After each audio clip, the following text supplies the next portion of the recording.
Hey guys, it's day 6 of Food Freedom, and I'm here to give you some great tips on what really helped me create an awesome bedtime routine and get enough hours of sleep each night so that I can have a lot of energy and better health. So I'm going to start with just starting from the end. Figure out what time that you need to wake up in the morning and then count backwards. You want to at least hit 7 hours. I know I work best on 7 hours. Very few people work well on 6 hours, and 8 hours is ideal.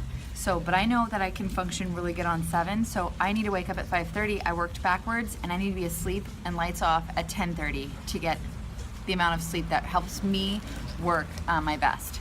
So start from the end, figure out what that is for you, and then keep that time consistent.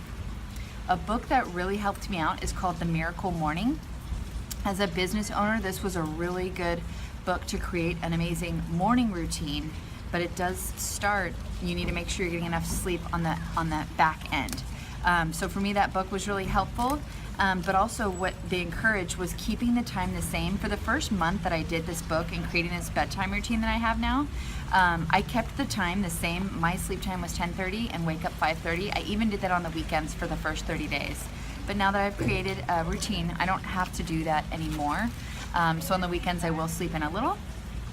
The other tip that really helps me was keeping my phone out of the room. I did this for my first 30 days. I would plug my phone out in the kitchen to charge it, and I used an old school alarm to wake up.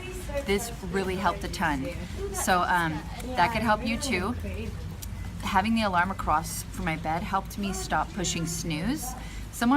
Somewhere I read that someone was like, if you're pushing snooze, you're already delaying your day and saying that I don't want to wake up, I don't want to enjoy the day, I don't want to embrace it. You're like already setting that tone for your day. And when I created my Miracle Morning routine, it was basically like the alarm goes off, you get up, go to the bathroom, wash your face, brush your teeth, and wake up. And then I get into my morning routine. So that helped me a ton. I no longer push snooze.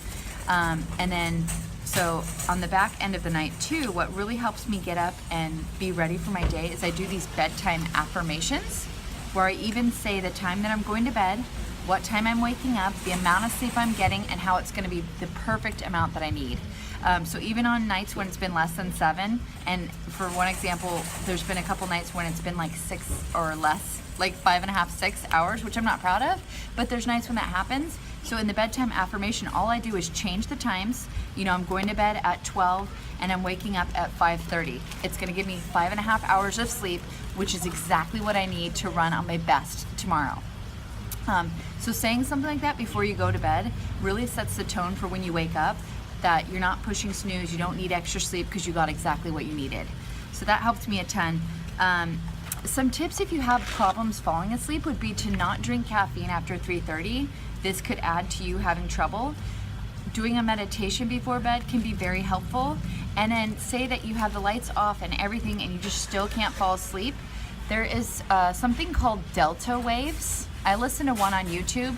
It's best if you put the earplugs or the headphones in your ear and listen to it. That really helps. It's about a 40-minute tape. And I fall asleep to it every time. And not only does it help you fall asleep, it helps to put you in the deepest state of sleep that you can be in. So that's an amazing thing. It's called Delta Waves on YouTube. You might want to add deep sleep onto that, and that's an incredible video that really helps. I think there was only one time I had to do it twice because I didn't fall asleep in that 40 minutes, but otherwise it really works well. And the other tip for falling asleep and getting to sleep is what Diane shared in her video. Get off of all screens an hour before bedtime.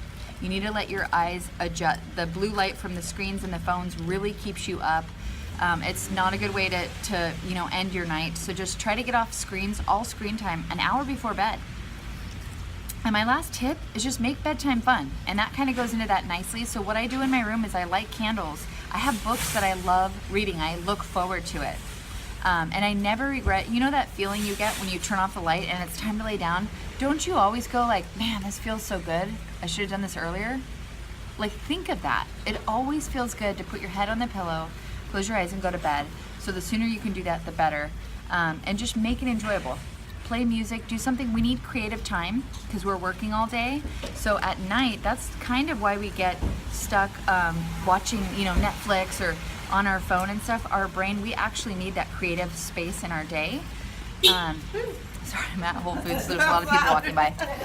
But we actually need that creative space in our day, or we will stay up late and watch TV. So plan ahead and make that creative time special for you by getting a book that you like, listening to music, doing something that pleases you. And I think that's it for now. You guys are doing awesome. I hope this helps. Please check in on how your day was and share below your biggest takeaway from this video. We have 1 day left, you guys, for our 7-day group, and I hope you guys make it amazing. I will see you soon. Bye.